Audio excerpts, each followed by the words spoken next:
जय हिंद दोस्तों। आज के इस वीडियो में मैं आप सबसे एसएससी जीडी के कट ऑफ के विषय में बात करूंगा और कट ऑफ को बताने के लिए मैं 3 डाटा का एनालिसिस करूंगा। कौन कौन से 3 डाटा? एक आपका रैंक मित्रा का डाटा, दूसरा आपका रैंक गुरुजी का डाटा और तीसरा आपका अंकित सर का डाटा। तीनों डाटा को एनालिसिस करने के बाद मैं आपको सभी 28 राज्य के कट ऑफ को बताने का प्रयास करूंगा कि आपका किस राज्य का कट ऑफ कितना जाएगा, किस राज्य का कट ऑफ कम जाएगा, किस राज्य का कट ऑफ अधिक जाएगा। और उसके साथ साथ अंकित सर के डाटा को यदि आप देखें तो अंकित सर ने बताया है कि इस बार का जो नॉर्मलाइजेशन होगा वो आपका 17 से 18 नंबर का नॉर्मलाइजेशन हो सकता है। तो इस बात में कितनी सच्चाई है?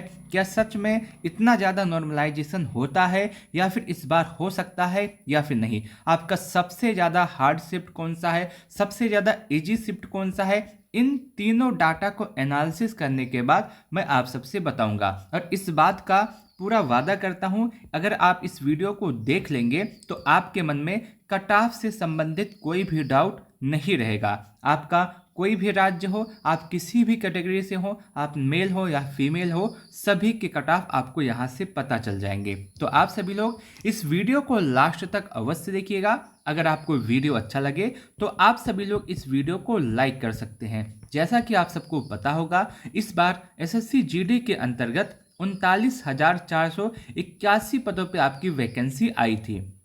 कितने पदों पे?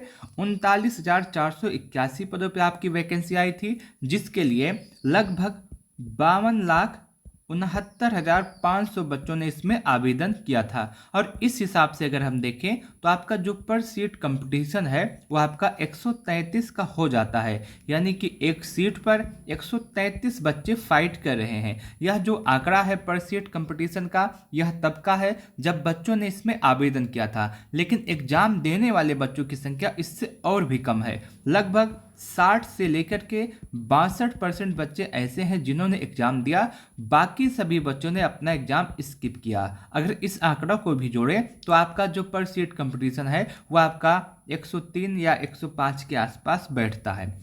अगर उसके साथ साथ बहुत सारे लोग यह भी पूछते हैं कि आपका जो फिजिकल का रिजल्ट आएगा उसमें कितने गुना बच्चों को पास किया जाएगा, तो मैं आपको बता दूं कि आपकी जो टोटल वैकेंसी है 39,481, इसके लिए 8 गुना बच्चों को पास किया जाता है। जो आपकी वैकेंसी है उसका 8 गुना, तो कितना होता है? तो 3,15,848 बच्चों को पास किया जाएगा फिजिकल के लिए। जो आपका पहला रिजल्ट आएगा उसमें 3,15,848 बच्चों को पास किया जाएगा। बाकी जितने बच्चे हैं वो सभी बाहर होंगे। जब बाहर होंगे तो कोई ना कोई कट ऑफ लगेगा। आज के इस वीडियो में मैं आपको वही कट ऑफ बताने वाला हूँ। कट ऑफ को बताने से पहले मैं सबसे पहले कुछ डाटा का एनालिसिस करूँगा। कौन सा डाटा? एक आपका रैंक मित्रा का डाटा जो कि आपका 2,61,000 बच्चों का डाटा है, दूसरा आपका रैंक गुरुजी का डाटा और तीसरा आपका अंकित सर का डाटा। तीनों को एनालिसिस करने के बाद मैं आपको बताऊंगा कि कट ऑफ कितना होगा। सबसे पहले आपके सामने है रैंक मित्रा का डाटा। रैंक मित्रा ने बताया है कि आपके कौन कौन से हार्ड शिफ्ट हैं और कौन कौन सी इजी शिफ्ट हैं। सबसे पहले हम सभी के हार्ड शिफ्ट देखते हैं तीनों डाटा के, उसके बाद सभी के इजी शिफ्ट देखते हैं और उसके बाद हम तुलनात्मक अध्ययन करते हैं। सबसे पहले जो रैंक मित्रा है, रैंक मित्रा के द्वारा सबसे हार्ड शिफ्ट जो बताई गई है वो आपकी 5 फरवरी 2025 की इवनिंग की शिफ्ट बताई गई है, जिसमें बच्चों का एवरेज स्कोर 74 है। दूसरे नंबर पे 12 फरवरी का डाटा आता है। तीसरे नंबर पे आपका 10 फरवरी का मॉर्निंग का शिफ्ट आता है। चौथे नंबर पे आपका 13 फरवरी का दोपहर का शिफ्ट आता है। पांचवें नंबर पे आपका 25 फरवरी का दोपहर का शिफ्ट आता है। रैंक मित्रा के अनुसार ये जो 5 शिफ्ट हैं ये आपके सबसे हार्ड शिफ्ट होने वाले हैं। वहीं रैंक गुरुजी के अनुसार जो आपके 5 सबसे हार्ड शिफ्ट हैं उनमें आपका 12 फरवरी का इवनिंग का शिफ्ट है, उसके बाद 6 फरवरी का मॉर्निंग का शिफ्ट है, उसके बाद तीसरे नंबर पे ही 6 फरवरी का इवनिंग का शिफ्ट है और चौथे नंबर पे 12 फरवरी का मॉर्निंग का शिफ्ट है और पांचवें नंबर पे अगर हम देखें तो आपका 5 फरवरी का जो इवनिंग का शिफ्ट है वो है। तो 5 आपके ये आपके रैंक गुरुजी के डाटा है। रैंक गुरुजी के अनुसार जो पांचों शिफ्ट है सबसे हार्ड वो ये रहा है। अब बात करते हैं अंकित सर के अनुसार कि अंकित सर ने कौन सी शिफ्ट को अभी तक सबसे हार्ड माना है। अंकित सर के अनुसार जो आपका 6 फरवरी का थर्ड शिफ्ट है वो आपका सबसे हार्ड है।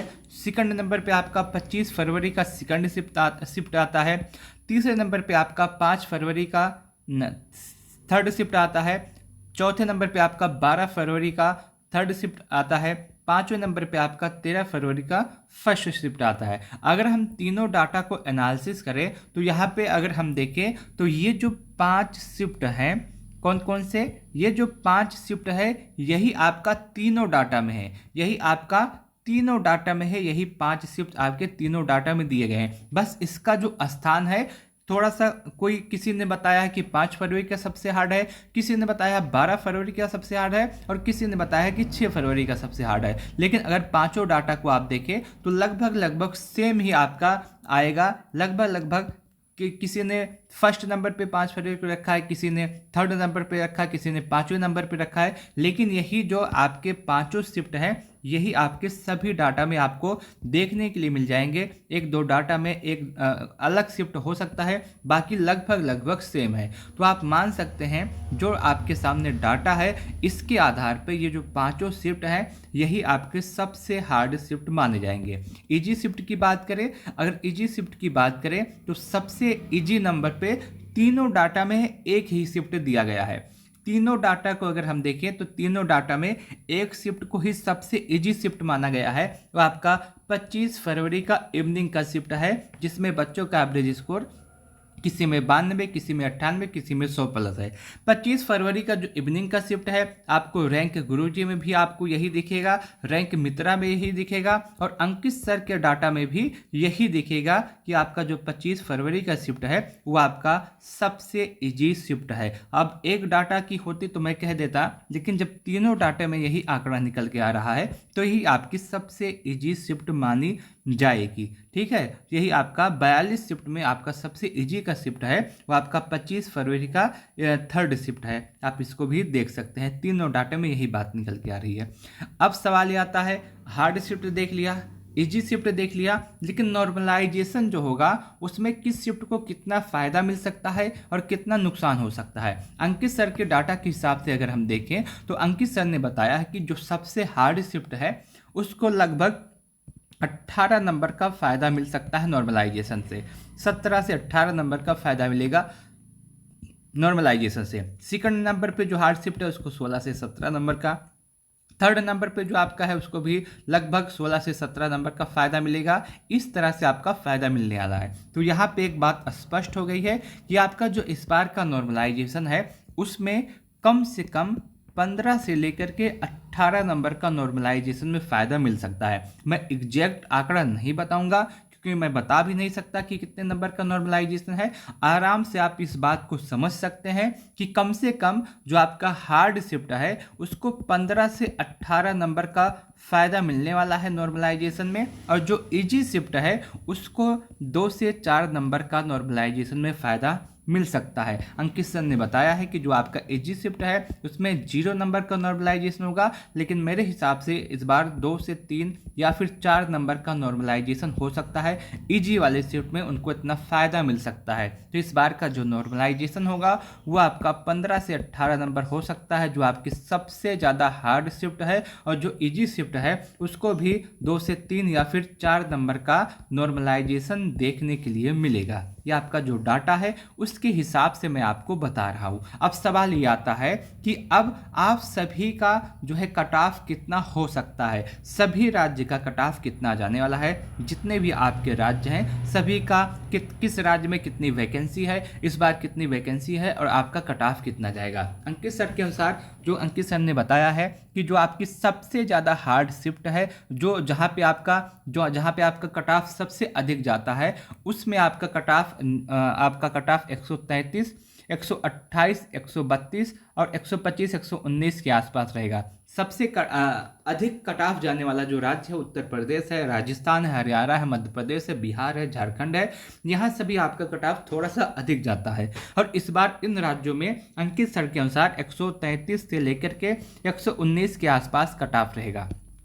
और आप यकीन मानिएगा, ये जो कट ऑफ है ये नॉर्मलाइजेशन के बाद का कट ऑफ है। कितना है? नॉर्मलाइजेशन के बाद का कट ऑफ है। यदि आपका स्कोर इस समय 120 या फिर 122 के आसपास है तो आप बिल्कुल सेफ हैं, आपको कोई भी परेशानी नहीं होगी। यदि आपका जो रो मार्क है 120 से लेकर के 122 के आसपास है तो आप सेफ हैं, क्योंकि नॉर्मलाइजेशन के बाद आपका जो स्कोर है वो 130 प्लस हो जाएगा और 130 प्लस में आप बिल्कुल सेफ रहने वाले हैं। मेरे अनुसार जो आपका कट ऑफ जा सकता है वो आपका नॉर्मलाइजेशन के बाद 128 से 130 के आसपास रहेगा नॉर्मलाइजेशन के बाद। और रो मार्क की बात करें तो उसमें आपका जो कट ऑफ है वो आपका 120 से 122 के आसपास रहेगा। ये उन राज्यों का कट ऑफ है जहां पे आपका कट ऑफ सबसे अधिक जाता है, जिसमें आपका उत्तर प्रदेश आता है, बिहार आता है, दिल्ली आता है, मध्य प्रदेश आता है, हरियाणा आता है, उत्तराखंड आता है। इन राज्यों का जो कट ऑफ है वो आपका इस बार इतना ही रहेगा।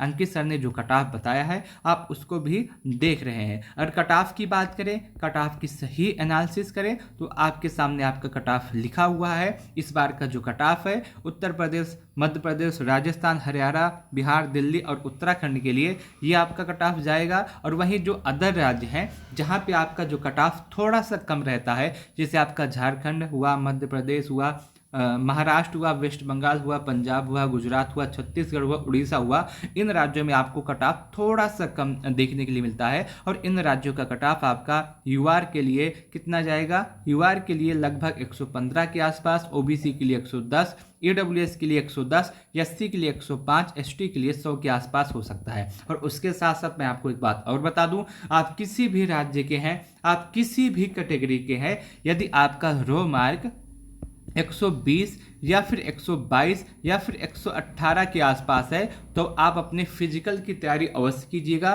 क्योंकि अभी आपके एग्जाम में नॉर्मलाइजेशन है और किसी को नहीं पता कि आपको नॉर्मलाइजेशन में 10 नंबर का फ़ायदा हो या 12 नंबर का फ़ायदा हो या फिर 18 नंबर का फ़ायदा हो। इसलिए आपका किसी भी राज्य से हैं, आप किसी भी कैटेगरी के हैं, यदि आपका रो मार्क 118 से लेकर के 122 के आसपास है तो आप अपने फिजिकल की तैयारी अवश्य करते रहिएगा। और उसके साथ साथ आपका जो आगे का एग्जाम है आरपीएफ कांस्टेबल का, उस पर भी विशेष ध्यान देते रहिएगा। इस वीडियो को लास्ट तक देखने के लिए आप सबका बहुत बहुत धन्यवाद। मैं उम्मीद करता हूं कि आपको यह वीडियो अच्छा लगा होगा, आपको यह जानकारी अच्छी लगी होगी।